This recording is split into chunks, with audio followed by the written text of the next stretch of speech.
Breaking news now at 8, all up and down the California coast after an 8.8 magnitude earthquake triggers a tsunami advisory. Danny.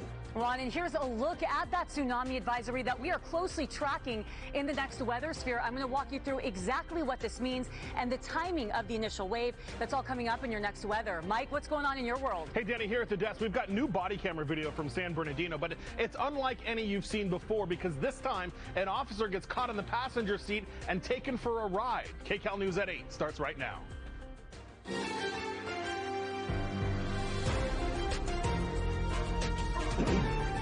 This is KCAL News, Los Angeles. Welcome to KCAL News at 8. I'm Juan Fernandez. We begin with breaking news tonight. So we need everybody to start clearing out of the water.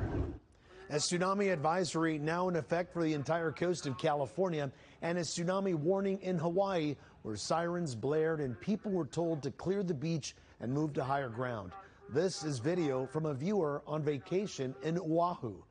And this comes after a massive 8.8 earthquake hit off Russia's far eastern coast, a tsunami warning impacting parts of Japan and Alaska. We have team coverage for you tonight, beginning with KCAL News meteorologist Danny Roberti in the weather sphere. Danny?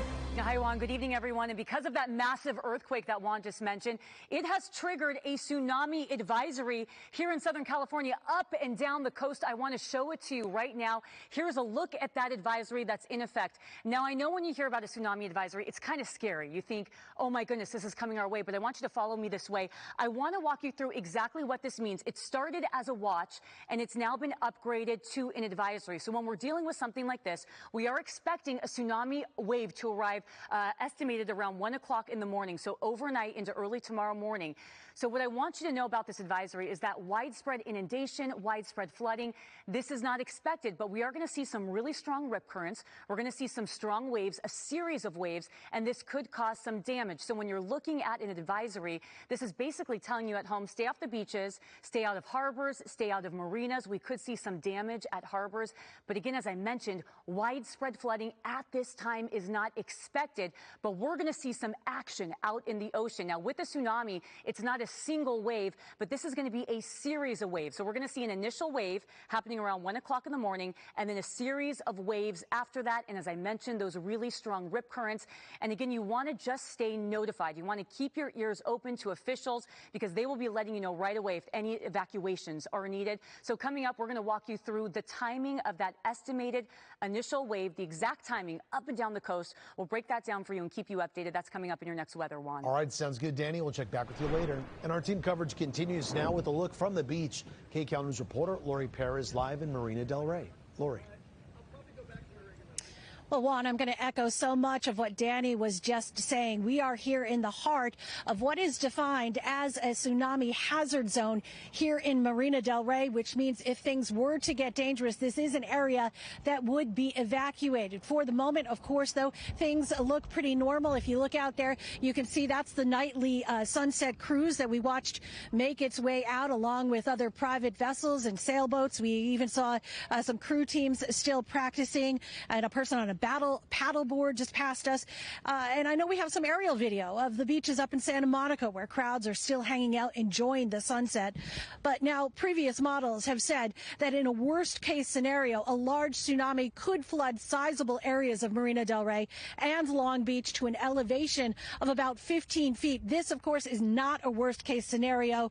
We are not expecting any sort of effect until early this morning at 1 a.m., as Danny was saying. But I just spoke with seismologist Dr. Lucy Jones, who told me the National Oceanic and Atmospheric Administration has given it estimates of wave heights less than 1 foot, which is not a real worry to her. She says the one concern will be those riptide currents Danny was talking about, which could get very strong. And for boats docked in the marinas, they could get tossed around quite a bit.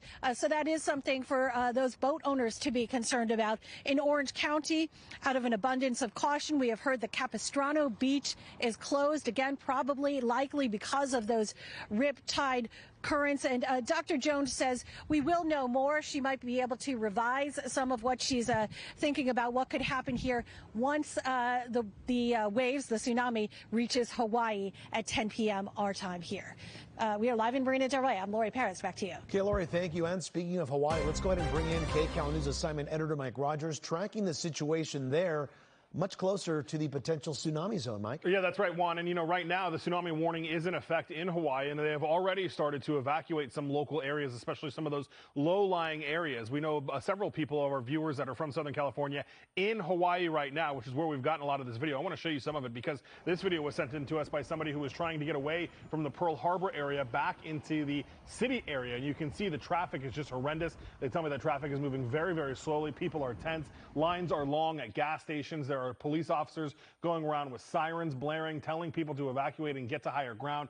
These tsunami alerts have been going out, bracing for a tsunami threat about 7:10 p.m. their time. This is that video we showed you a bit earlier where lifeguards are also clearing people out of beaches and lagoons. This is coverage from our local CBS station there in Hawaii that is showing people hitting their local Costco's, trying to stock up on pallets and pallets of water. So you can see things there being taken very, very seriously as they prepare for this. We've also been told that many restaurants have closed along the water there or along the coastal plains in Hawaii as people try to really start to hunker down in their hotels, what have you.